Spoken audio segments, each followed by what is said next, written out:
sou a Agnes Zuliani, eu sou atriz, especialmente de teatro, e também sou formada em História pela USP. Durante muitos anos eu trabalhei com a Terça Insana, porque eu gosto de fazer humor e também gosto de estudar o humor. No final dos anos 80 eu viajei para os Estados Unidos, fui morar lá durante 3 anos e conheci o stand-up. E é sobre o stand-up que eu quero falar aqui hoje, né? Eu vou falar sobre como o stand-up surgiu, chegou ao Brasil, como ele cresceu, né? Atingiu seu auge e como hoje começou a decair um pouco, exatamente porque existem algumas diferenças que nós precisaríamos lidar para tornar o stand-up algo nosso, que fosse nosso, que tivesse a ver com a nossa cultura. Eu espero que vocês gostem do que eu vou dizer. Bom, eu acho que eu começo um pouco falando da nossa tradição no Brasil com o humor, especialmente. Como é que chegou, como é que as apresentações de humor se deram no Brasil das mais diversas maneiras. É claro que o humor sempre existiu, o ser humano tem humor, o ser humano gosta de contar piadas, porque o riso faz parte do ser humano, como uma forma de pensar e de viver, inclusive, né? Mas também de como rir do outro, rir de si e rir do outro.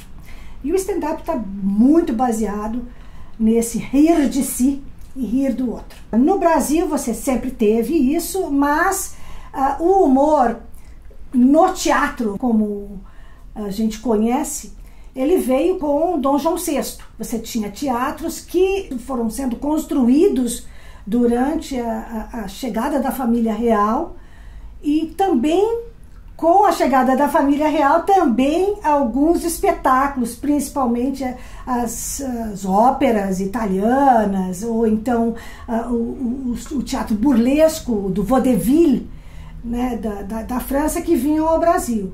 E assim foi sendo mais ou menos criado um tipo de conhecimento do teatro de humor à la francesa. O humor mesmo, escrito por brasileiros, ele começa no século XIX, no início do século XIX, com Martins Pena, e depois vem Arthur Azevedo, que é o grande nome do teatro e de comédia, né, do teatro de comédia no Brasil. O seu trabalho principal é o Mambembe. E depois, o que se instala no Brasil em forma de comédia, como reconhecidamente como comédia, é o teatro de revista, né? Então começa com Martins Pena e Arthur Azevedo, depois vem com uma coisa um pouco mais próxima do jazz e com vedetes, essas mulheres que dançam, que se colocam no palco, e também com alguns contadores, vamos dizer, de histórias em cima do palco, né? Agora, o auge do teatro de revista mesmo, que é a nossa tradição, se dá a partir dos anos 30, quando você tem um grande elenco, né? Você tem um investimento no teatro de revista. E o humor, ele é feito sempre por uma aristocracia. O povo mesmo, de maneira geral, ele não faz parte deste teatro. É quem tem dinheiro que vai ao teatro, são os políticos que também vivem, né? O Rio de Janeiro vivia do teatro de revista e também da presidência. Nos anos 40, 50, você tem grandes comediantes que falam da comédia política, da comédia de costumes. Você tem nomes maravilhosos como Grande Otelo, Oscarito, Anquito. As vedetes, muitas são conhecidas, a Virgínia Lani, Ilka Soares, Renata Fronzi, a Wilza Carla, já no final dos anos 50, ela também foi, a Wilza Carla, a minha geração pelo menos conheceu. Carmen Verônica.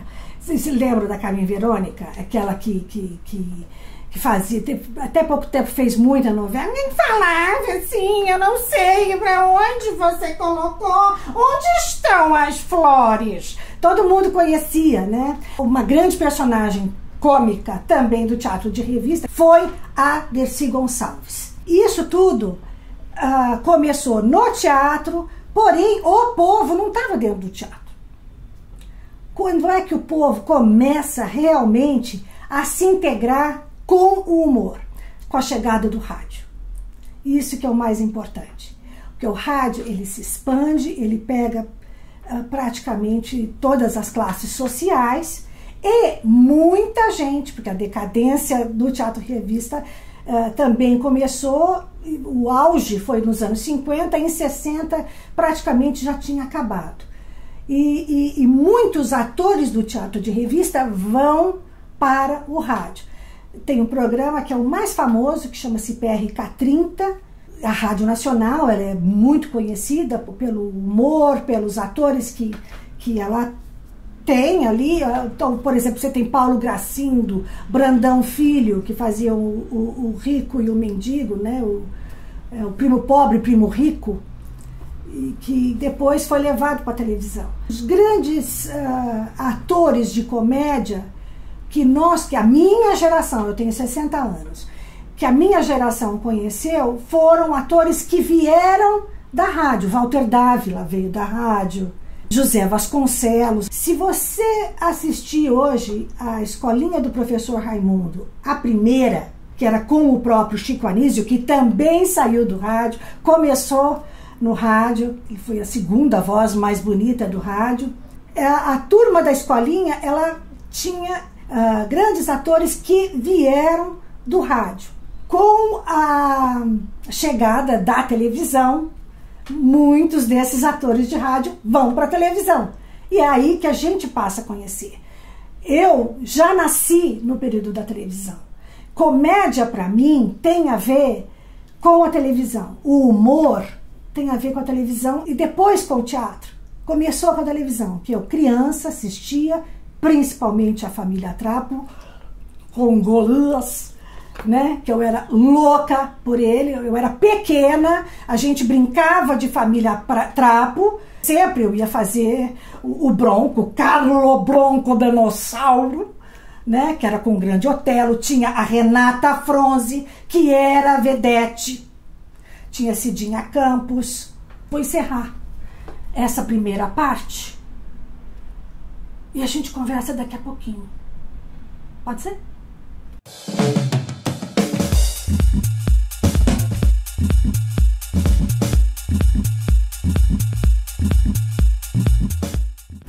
Bom, eu falei quando chegou a comédia na televisão, o humor tomou a televisão de forma definitiva. Se a gente pensar em todos os programas e também como os humoristas foram entrando na televisão e ocupando espaços até jornalísticos, a gente vê a importância do humor.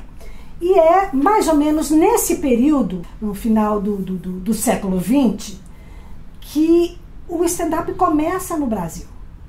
Começa a chegar no Brasil. Eu dei a primeira oficina de stand-up em 1998, quando eu morava nos Estados Unidos de novo. Morei a primeira vez no final dos anos 80 e depois no final dos anos 90 fui morar de novo e fui me dedicar mais ao stand-up.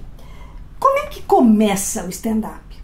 O que é mais interessante é que a gente está acostumado a ver o stand-up como algo muito engraçado, né? Mas começa de maneira não tão engraçada. Se você pegar nos séculos anteriores, que você tem os bobos da corte, você tem o próprio Shakespeare, eles te colocam para discutir a sociedade e para rir da sociedade. Nos Estados Unidos, o stand-up começa mesmo com a tal da cara pintada. Por incrível que pareça, um personagem chamado Jim Crow, que muita gente pode ter ouvido há pouco tempo, quando se retoma agora nos Estados Unidos a discussão desse personagem Jim Crow. Jim Crow é um personagem que foi criado por um ator chamado Thomas D. Rice. Isso no século XIX.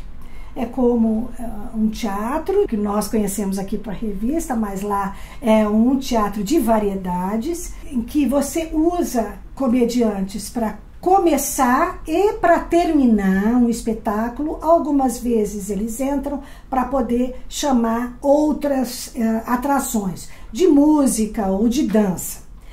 E o Thomas D. Rice, ele criou um personagem chamado Jim Crow, que é um negro, só que ele faz com a cara pintada, que tem um problema no ombro e uma perna torta. E ele faz xistes mesmo do negro. Então, a comédia, ela é extremamente racista. Quando começa o stand-up, a maneira do stand-up, ela começa de forma bastante racista.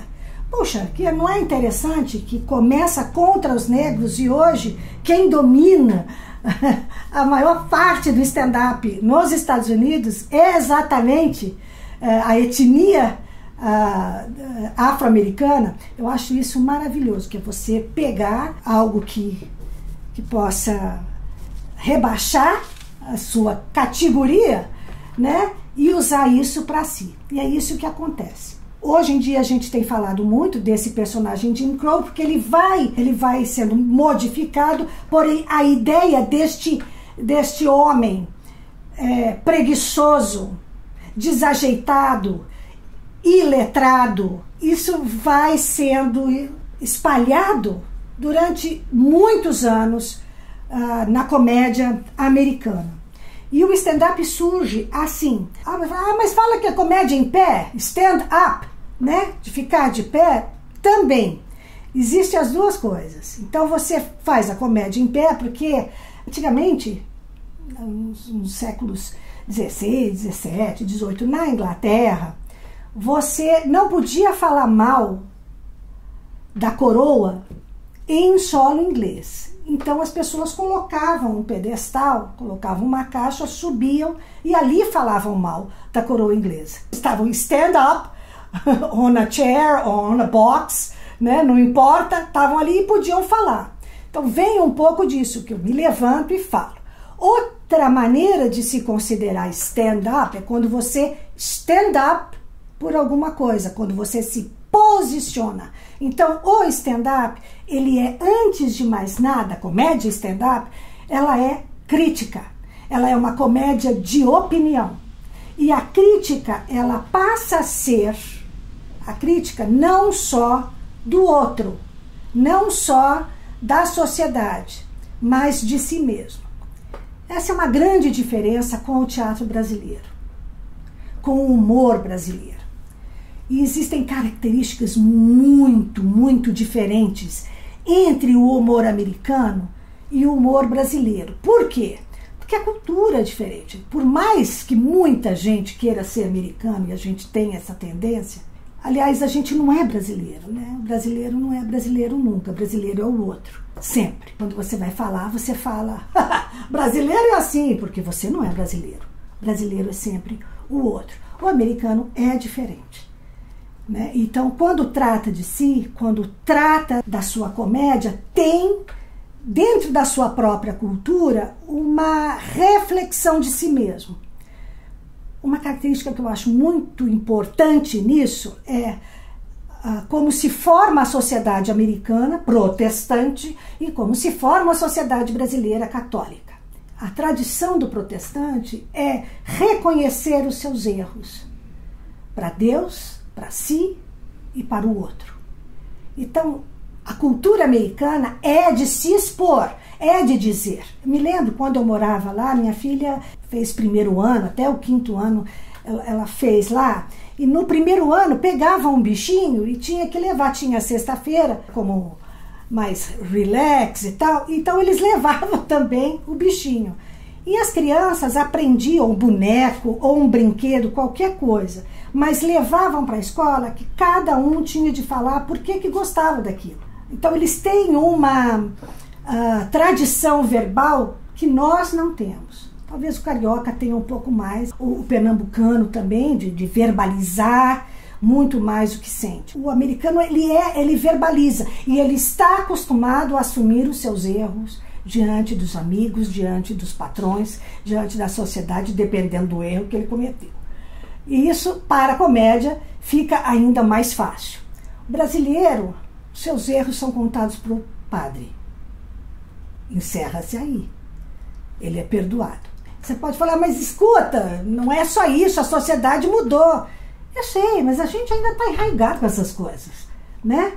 A nossa cultura é formada pela religião católica.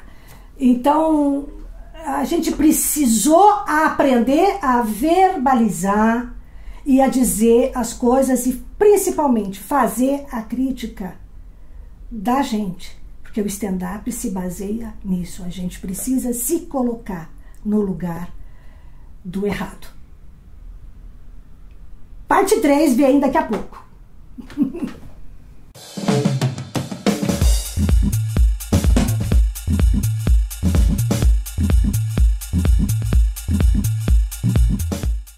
Tem coisa que eu não falei lá, que eu vou ter que falar aqui. São as regras do stand-up. Uma comédia tem regras.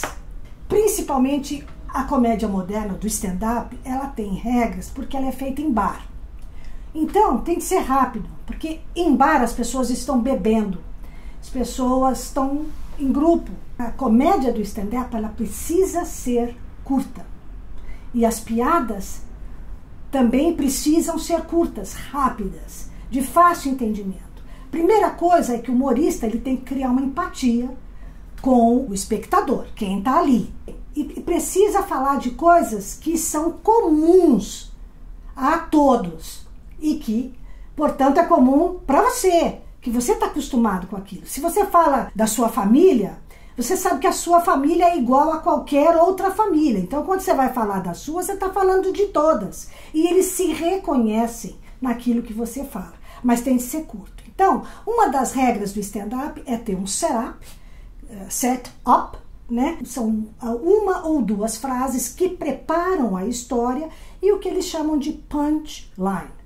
Tem um filme chamado Punchline, que é um filme de 1988 com o Tom Hanks, e que ele ensina a Sally Fields, que é uma dona de casa, que se acha engraçada e que tem vontade de aprender a fazer stand-up. Então ele começa a trabalhar com ela.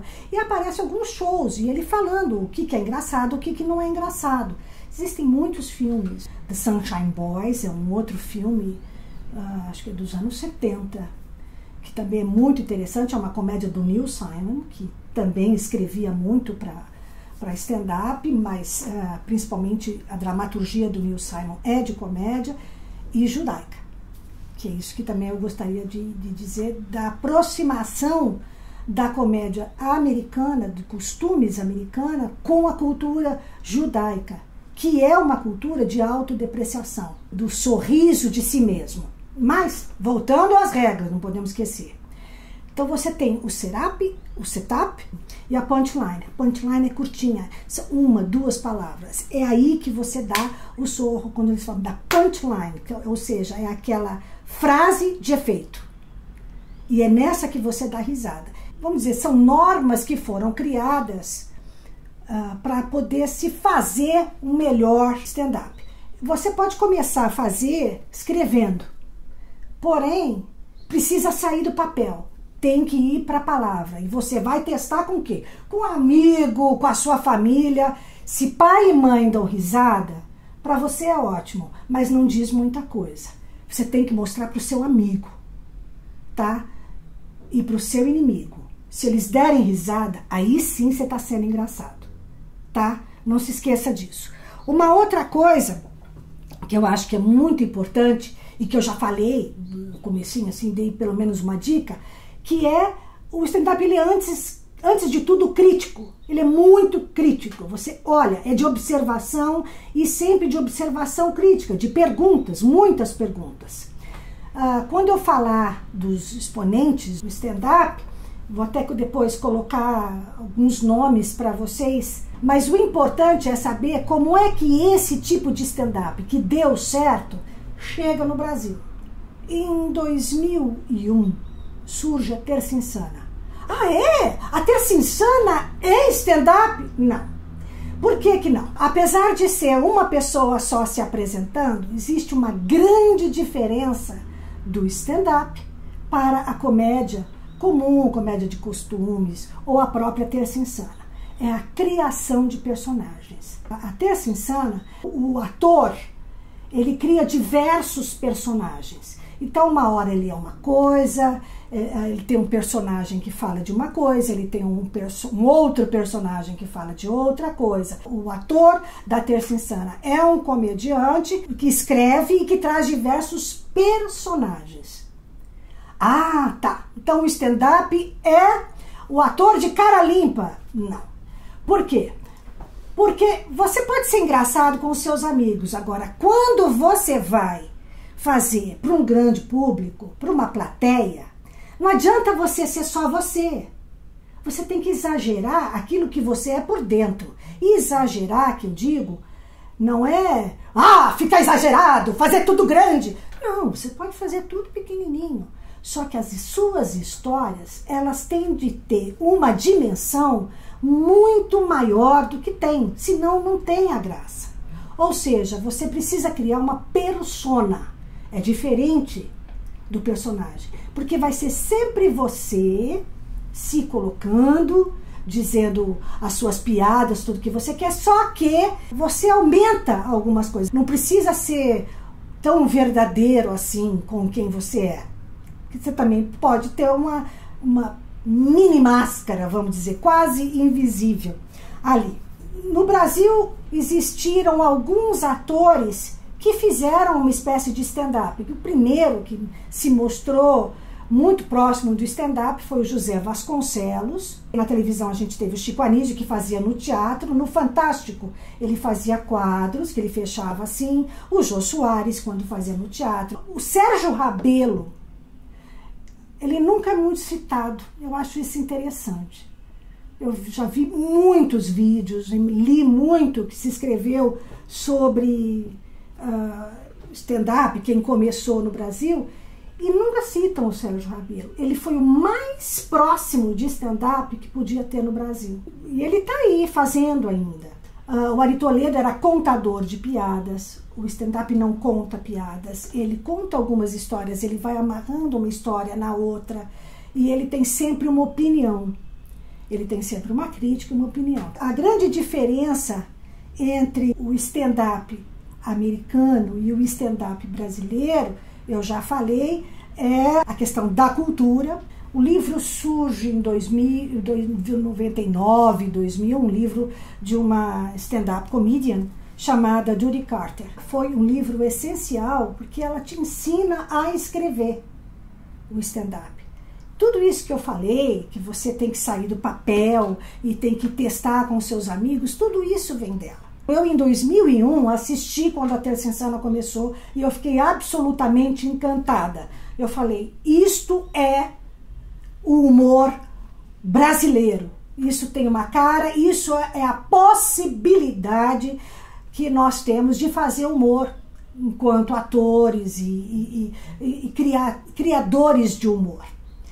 Porém, com esse livro da Judy Carter, começa a pipocar na cabeça de muita gente a vontade de fazer um stand-up. Quer dizer, chegou uma pessoa que nos dá o caminho, né? Abrindo uma picada que nos dá o caminho para fazer o stand-up. Então, no Rio de Janeiro, cria-se a Comédia em Pé. Em São Paulo, cria-se o Clube da Comédia. E muita gente começa a fazer no Beverly Hills Café. E tem outros grupos também que não são de stand-up e começam a pipocar. O Jogando no Quintal, por exemplo. Que tem uma coisa de palhaços, os Doutores da Alegria. Então são grupos que vão começando a aparecer com comédia, não só stand-up, e que vão surgindo com espaços alternativos. O que eu acho mais importante dessa criação de novos grupos que surgiram com humor foi a criação de novos espaços de comédia. Depois veio o The Comedians também. Criar novos espaços e novas possibilidades do ator ser o criador das suas propostas, das suas piadas, quando quiser falar de humor. Isso é mais interessante. Existem temas que são comuns a todos de stand-up. tanto lá quanto aqui. Nos Estados Unidos, eu acho que eles ampliam um pouco a consciência de que você tem grupos muito diferentes, né, muito diversos, dá a possibilidade de cada grupo falar de si. Então você tem os orientais, você tem os negros, você tem os judeus, você tem os latinos e as diferenças de latinos e que tiram sarro entre si. Então você pode falar da família, você pode falar da política, você pode falar da sua sociedade, fazendo parte dela. Avião, aeroporto, é um tema que todo mundo usa, comida. Você pode falar sobre tudo. Todo mundo faz isso, no Brasil também. Uma coisa de regras que eu acho que é interessante, tem um stand-up americano que também é ator, chama-se Richard Belzer. Ele fez o Law and Order durante muitos anos, é um magrinho de óculos, não estou lembrando o nome do personagem dele, mas ele é um ótimo stand-up e ele escreveu um livro também, e ele diz o seguinte: existem alguns mandamentos do stand-up. E o primeiro mandamento é: não roubarás. Você não vai roubar a piada do outro. A não ser que você faça isso em rede nacional. Aí já é tua piada, não tem jeito. O artista ou humorista precisa criar o seu próprio stand-up. Se pegar do outro, é bom que faça em rede nacional, senão vai ficar feio para você. Qual é a diferença entre o humorista e o comediante? O humorista, em geral, é aquele que escreve. É o que é considerado mais intelectual e que escreve humor. Então, nos Estados Unidos, começou com Benjamin Franklin, lá atrás. Na Irlanda, Oscar Wilde. Você tem Dorothy Parker, Woody Allen, Fran Lebowitz, que hoje todo mundo está conhecendo a Fran Lebowitz no Brasil por causa da série dela sobre a cidade de Nova York. O Neil Simon, que eu já citei aqui, que é um dramaturgo. Lá atrás você tinha o Mark Twain também, que fez o Huckleberry Finn, o Tom Sawyer. Chegou uma época que ele estava precisando trabalhar e ele ficava viajando contando histórias. O Steve Martin, ele é considerado um intelectual, vamos dizer. Ele é um humorista porque ele escreve mais do que atuar, e que no caso do Steve Martin ele atua. Comediantes são aqueles que têm a possibilidade de atuar de diversas maneiras. E muitos comediantes tentaram usar o stand-up como o trampolim para um programa de televisão, uma apresentação. Nos Estados Unidos existe essa tradição, que também já chegou ao Brasil, do stand-up se tornar apresentador de programa de entrevistas. Existem alguns nomes que são sagrados.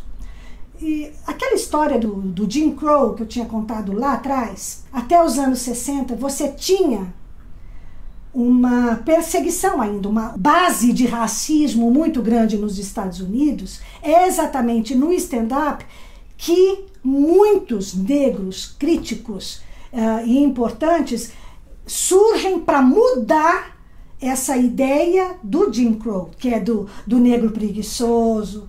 E o número 1 de todos os tempos pela revista Rolling Stones é o Richard Pryor. Se você não conhece o Richard Pryor como ator de televisão e de cinema, existem algumas séries, alguns programas dele que ele fez e que estão nessas TVs de streaming, que vale a pena. Ele é o número 1 comediante, porque ele é físico e verbal. E depois dele, número 2 considerado é o George Carlin, que é também um ícone para muita gente. Porque ele é, antes de mais nada, um linguista. Ele fala de como a língua ela é transformada, de como as palavras elas são importantes e que às vezes uma palavra dita no comum, se ela é colocada numa piada, de repente ela fica suja. Foi um programa que ele fez com as 7 palavras proibidas de serem ditas numa televisão, que são as palavras sujas. Esse programa que ele fez numa rádio chegou a ir até a Suprema Corte. O George Carlin é o único comediante americano que foi citado e que até hoje é uma disputa com relação à liberdade de expressão.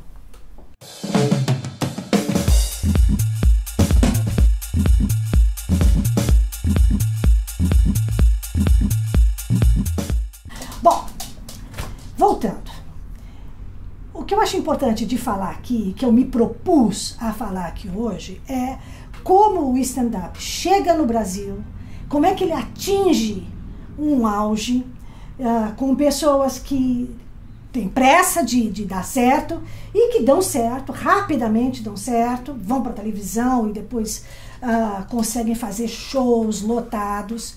E os teatros, eles começaram a ser ocupados por stand-up, e isso também criou uma certa reclamação dos grupos de teatro mesmo, né, dos grupos que precisavam, e chegava lá, era muito mais barato você ter uma pessoa, um stand-up vendendo, que é uma beleza, vendendo ingressos, então ganha o produtor e ganha o artista. Eu prefiro que o stand-up, que ele continue nos bares, ou então vá para estádio, né? Vai para ginásio e tal. Os teatros têm de ser mais para os grupos de teatro, né? Para as companhias de teatro. O começo do stand-up no Brasil, ele vem junto com a internet. Por quê? Porque é através de trabalhos da internet que aqui a gente começa a ter contato com os mais variados tipos de stand-up, sejam homens, mulheres. Existem vários comediantes hoje de muitas caras, muitos formatos, muitas etnias, e isso é importante. Agora, existem algumas diferenças que são não só aquelas que eu citei da base cultural que a gente tem, mas também algumas que são ainda da nossa cultura e que às vezes a gente não tem clareza de que elas fazem parte do nosso cotidiano. Existem grupos que surgiram e daí nomes foram sendo destacados e passaram a ganhar dinheiro e passaram a ser famosos.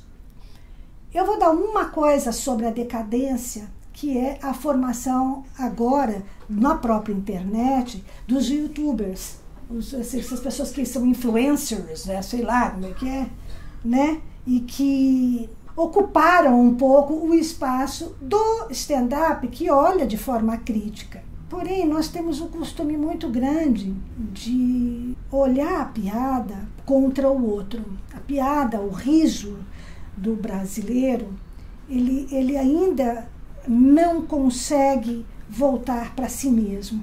Ele tem de ser uma piada que vá contra o outro, né? Eu quero indicar até um livro, um trabalho de TCC de uma autora chamada Cristiane Santana Matias, e ela escreveu, o TCC dela chama-se É Só Uma Piada, porque ela faz uma crítica e ela faz uma análise de como é o humor brasileiro, porque o humor brasileiro ele está muito acostumado no ataque às minorias, como regra de humor. Nós nos acostumamos a isso. É interessante que, em geral, quem reclama muito do politicamente correto é exatamente aquele que não quer mudar.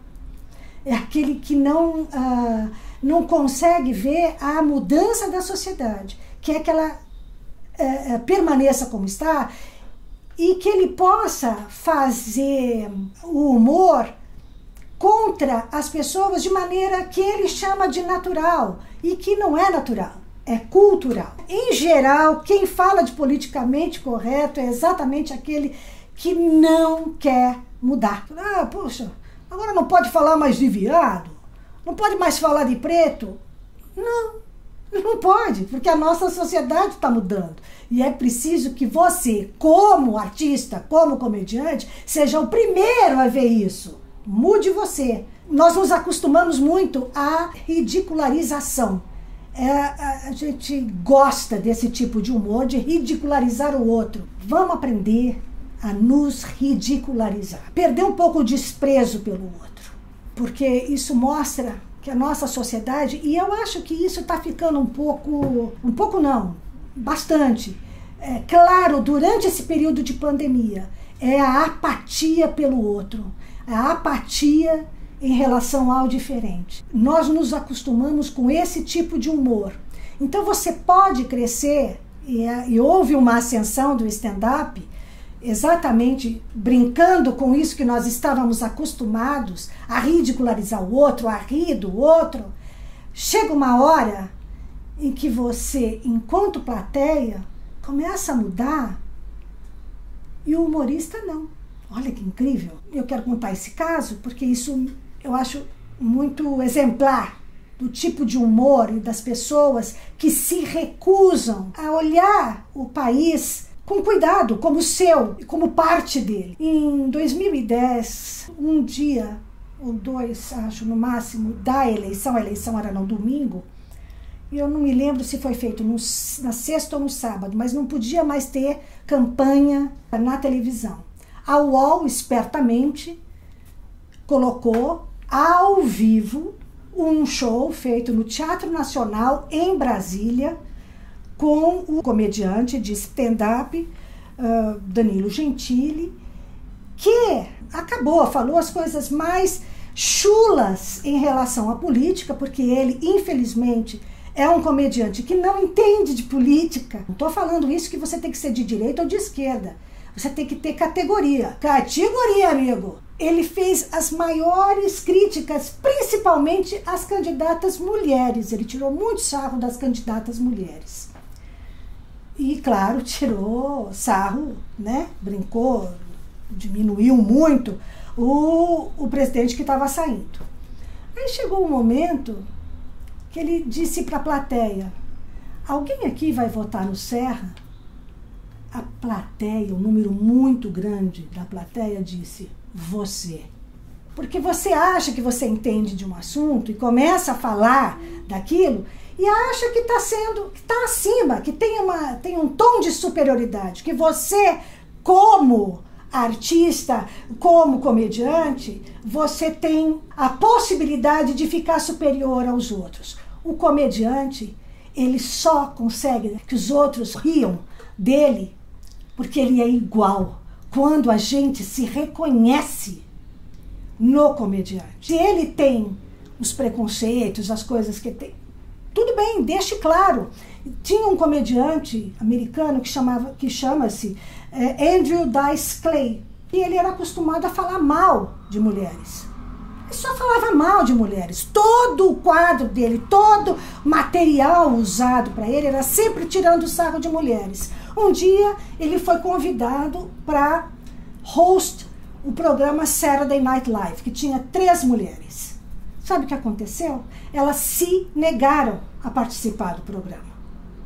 Porque elas não queriam participar de um programa em que o misógino estava sendo o anfitrião. Você pode tomar posições, não tenha dúvida, daquilo que te pega. Outra diferença que eu acho que nós temos em relação ao stand-up é que nós não temos paciência para esperar, para errar, acertar, fazer, erra, acerta, a gente já quer dar certo.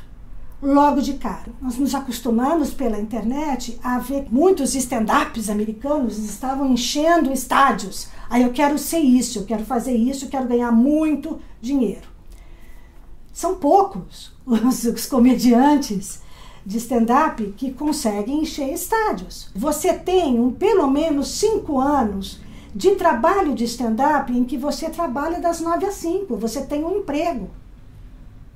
E no final de semana, à noite, você vai fazer como comediante em algum bar. Para viver só disso, é mais ou menos, o período dá mais ou menos de 10 anos. É preciso ter paciência. Se a gente pensar a quantidade de comediantes que conseguiram chegar lá é muito menor do que a quantidade de comediantes que vivem o dia a dia e que trabalham arduamente para conseguir atingir. Como eu disse, o comediante que decide culpar o politicamente é exatamente aquele porque ele não acredita na lei, porque a lei é feita para os outros. A lei não é feita para o comediante, pelo menos assim ele acredita. Aqui vai uma sugestão. Se você gosta de moda e você tem críticas, você tem um olhar para a moda, fale sobre ela. Você não precisa necessariamente falar de assuntos que você não entende.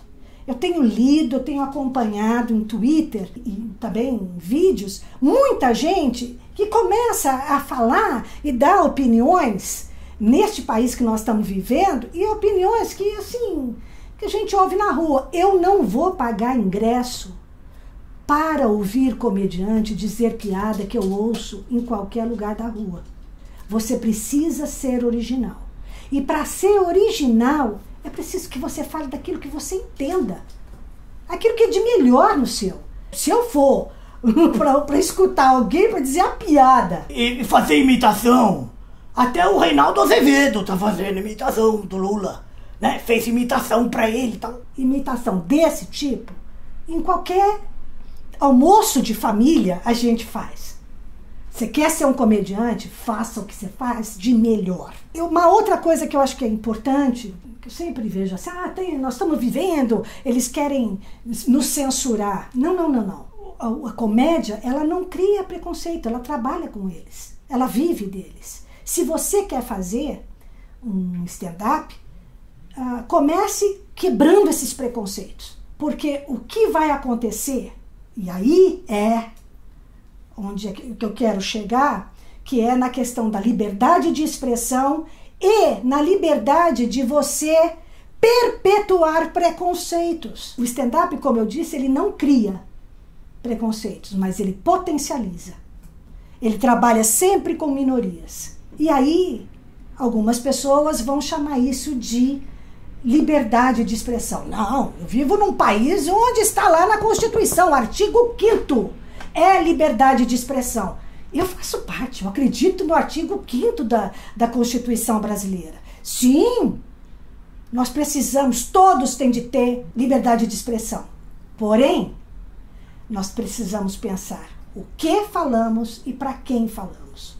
Se eu quiser dizer coisas contra as mulheres, né? Preconceito contra homossexuais, contra a empregada doméstica, contra a mulher dona de casa, ou aquela que não foi trabalhar fora, virou mãe, qualquer coisa, ou o homem preguiçoso, qualquer coisa, eu tenho de saber o que eu estou falando.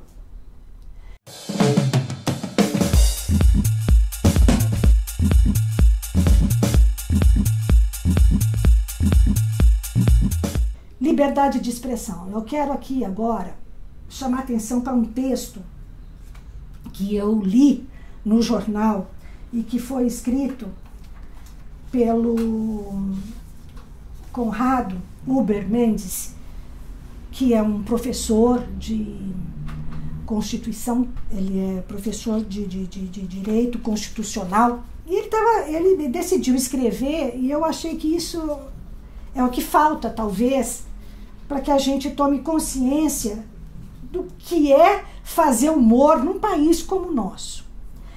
Aí ele diz que a primeira coisa que todo mundo pergunta é: a liberdade de expressão tem limites? Ele falou: se você tem de fazer essa pergunta, se tem limite, é porque você não sabe da missa um terço.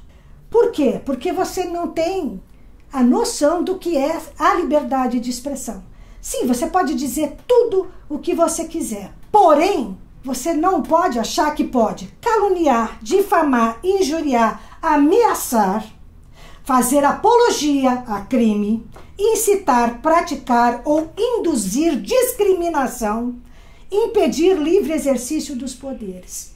Você pode dizer: mas eu posso dizer minha opinião? Sim, mas não esqueça que você também é uma pessoa pública.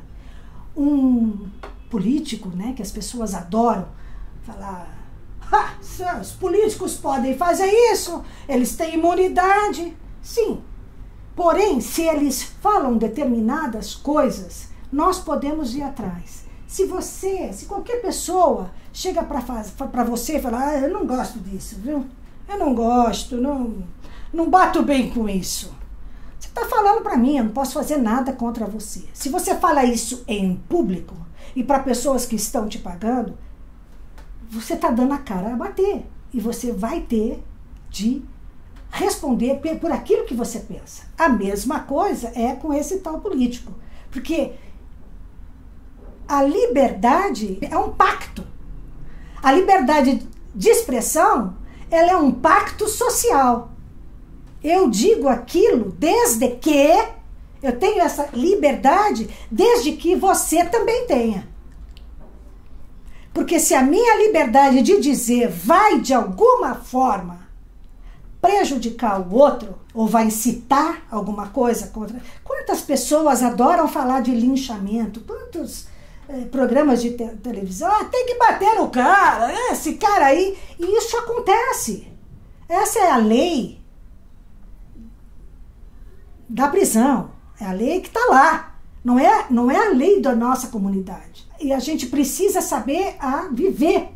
A gente não pode, de repente, estar saindo e falando essas coisas. A liberdade de autoridades públicas não é a mesma de um cidadão da esquina. Eles têm uma responsabilidade, eles não podem falar qualquer coisa. E você, que é comediante, também. Quando o Conrado diz que as autoridades têm uma responsabilidade, se uma autoridade diz que odeia você e que vai te mandar para a ponta da praia, eu posso dizer, vamos lá para a ponta da praia, porque eu não tenho ideia do que é a ponta da praia. Só que a ponta da praia, o presidente, quando diz a ponta da praia, todo mundo sabe que era exatamente onde eles levavam pessoas para torturar e matar. Então, quando ele diz isso, ele tem um objetivo por trás. Então, não é a mesma coisa.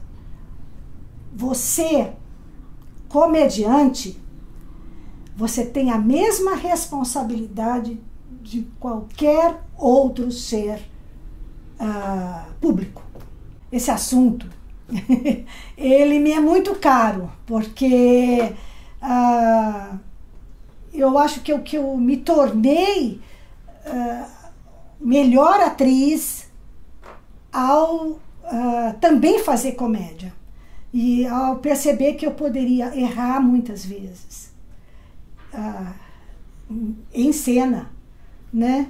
E que era preciso sempre testar, sempre evoluir. Eu acho que me tornei melhor como pessoa e melhor como atriz ao estudar tudo isso, que é um assunto longo, é um assunto para mais de uma pequena palestra, ou sei lá como é que a gente chama isso, né, conversa, do que essa. Então, vou até, se você gostou, tiver alguma crítica, quiser conversar, meu Facebook é público, é Agnes Zuliani. Eu também tenho Instagram e tenho Twitter. A gente pode conversar tranquilamente. Tem uma coisa que é muito importante e que também foi um ganho do stand-up no Brasil, que foi a formação de grupos maiores de produção e de humor.